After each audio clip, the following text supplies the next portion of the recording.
Have you ever wondered if your digital workspace is watching you? If you use Microsoft Teams, the answer is probably. So if you're wondering what specifically your boss can see about your Microsoft Teams activity, let's talk about it. The first thing that Microsoft Teams tracks is communication activity. With your messages, your managers can see how many messages you send and how many you receive.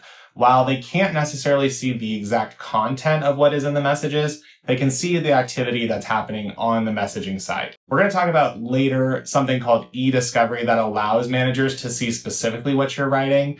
But for general purposes, Microsoft Teams does not allow your boss to see specific messages, just what was sent and what was received. In meeting participation, your boss can see what meetings you've attended, how long you were there, and how engaged you were. Things like, was your camera on? Was your microphone on? Were you actually participating in the meeting? Things like that are all visible to your manager through Microsoft Teams. And your reactions and your replies can also be tracked as a measure of how engaged you are, whether you're replying to messages, whether you're liking or hearting or disliking messages, however you engage with posts.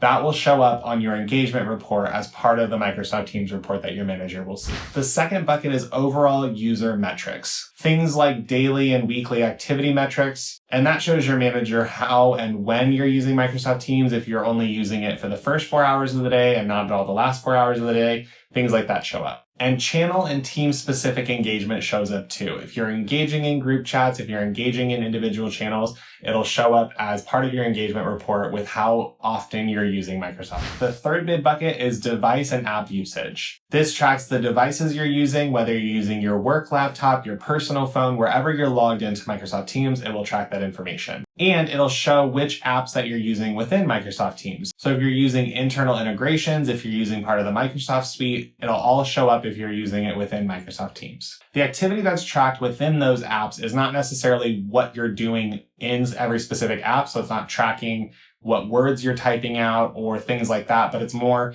how often are they using this tool? What is the frequency? What platform are they on when they're using this tool? Are they on their phone? Are they on their computer? Things like that. The fourth big bucket is file and document activity. Microsoft Teams will track anything that you're doing when it comes to file sharing or file editing with a collaborative document. So that will show any changes, any edits, or any sharing of files that you're doing within Microsoft Teams. And on the same token, it actually tracks version history as well, which is actually, in my opinion, kind of a benefit because if you are working on the latest document, but something happens and it gets corrupted, you can go back to an earlier version with no issue. But Microsoft Teams does track version history if you're sharing the same document more than once, or if you're sharing it across multiple team channels, it'll keep track of the version history and who's editing and where it's shared. The fifth big bucket is call and video metrics. Now this one isn't as scary. It's more just checking the quality of a call. So if you've noticed that you are in a meeting with somebody and they have bad internet service or you can't hear them because they're kind of breaking out, Microsoft Teams actually has something built in on the back end called the call quality dashboard that can actually determine if a call is good or not based on internet connectivity, audio settings, things like that. The sixth big thing that Microsoft Teams tracks is advanced analytic tools. And that is specific for things like Microsoft 365, which Microsoft Teams can actually track the adoption rates of employees. So how often are you using Microsoft 365 tools? What are your overall trends? Are you using PowerPoint more than Excel? If you're using Excel, how much data are you doing? And it'll track your productivity levels. So let's say you have Microsoft Word open.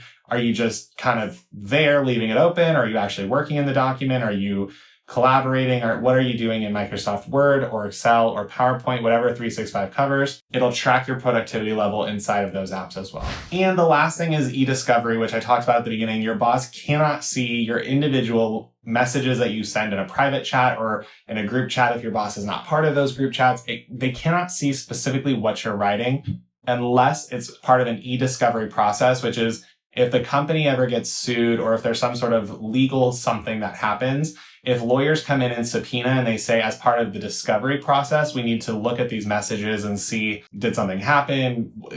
Was it, if it's a corruption case, as an example, was this something that was talked about among employees or something like that? So if it becomes a legal entity or becomes like a legal situation, your supervisor or the entities that be can look at the specific messages and see what was sent and by who, what date, things like that.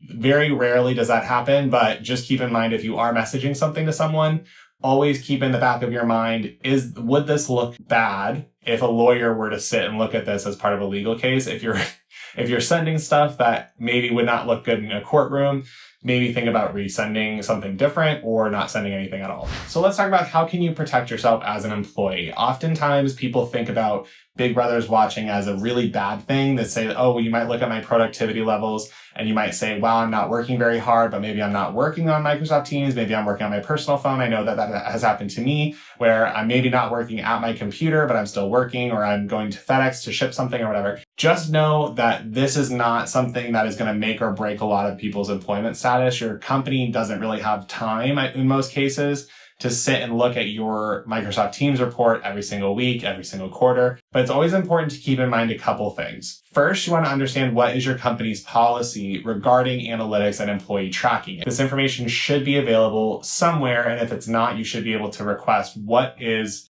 being tracked by my corporate, my boss or my boss's boss, what is being tracked and what do I need to be aware of? The second thing is you always want to keep your work and your personal devices separate. I know I have a lot of friends and a lot of coworkers who have used Microsoft Teams on their personal phone because it saves them time, but just know that in the event that something happens where your device gets subpoenaed, that includes your personal device, even though it's not paid for by the company, but because you were using it for corporate reasons, it technically could still be subpoenaed.